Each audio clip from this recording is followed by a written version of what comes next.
Operasi ganti ginjal mungkin udah biasa, tapi gimana kalau ganti kepala?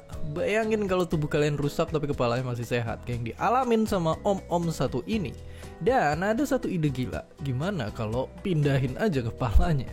Tapi sebenarnya hal ini udah jadi mimpi lama sejak cerita monster ini dibikin. Jadi mungkin gak sih kita beneran mindahin kepala orang ke tubuh yang lain?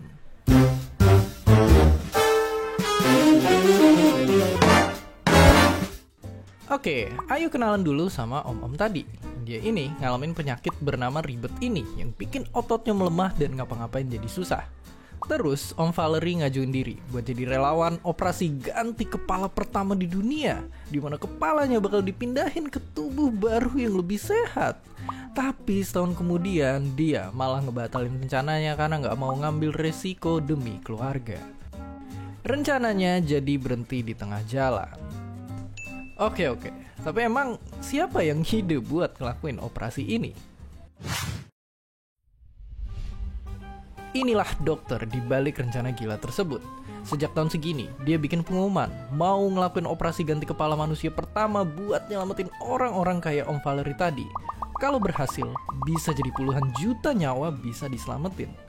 Dokter ini ngeklaim kalau operasi ini udah berhasil dilakuin ke hewan, tapi mereka cuma bisa bertahan hidup selama puluhan jam. Karena nyatanya, operasi ganti kepala emang gak sesimpel itu.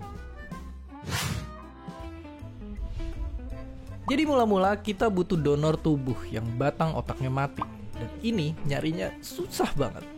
Terus kalaupun ada, operasinya itu butuh tangan stabil dan kepala dingin. Karena ada banyak banget bagian yang harus disambungin dari satu tubuh ke kepala yang baru. Apalagi di dalam otak itu ada sel saraf yang besarnya cuma sebutiran pasir.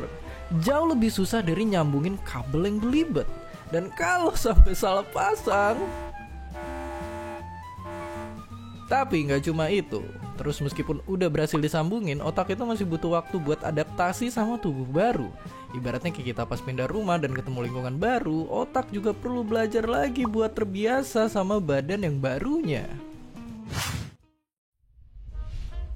Tapi sebenarnya eksperimen tukeran organ tubuh udah pernah dilakuin dari zaman dulu, kayak yang dilakuin Nazi ke tahanan mereka. Bahkan mereka juga ngambil bagian tulang, saraf, dan otot para tahanan buat neliti soal pembaruan sel. Tapi ujung-ujungnya eksperimennya gagal dan korbannya jadi cacat. Sekarang ilmu kedokteran terus berkembang dan hampir semua organ bisa didonorin. Manusia bahkan bisa nerima donor organ dari hewan lain, kayak mereka-mereka ini. Ya, jadi kesimpulannya mungkin aja di masa depan kita jadi bisa operasi ganti kepala. Bahkan dari spesies yang mungkin beda sama kita. Tapi kalau udah gitu, kira-kira apakah orang itu jadi tetap sama? Atau dia berubah jadi orang yang berbeda? Gimana menurut kalian? Dan seperti biasa, terima kasih.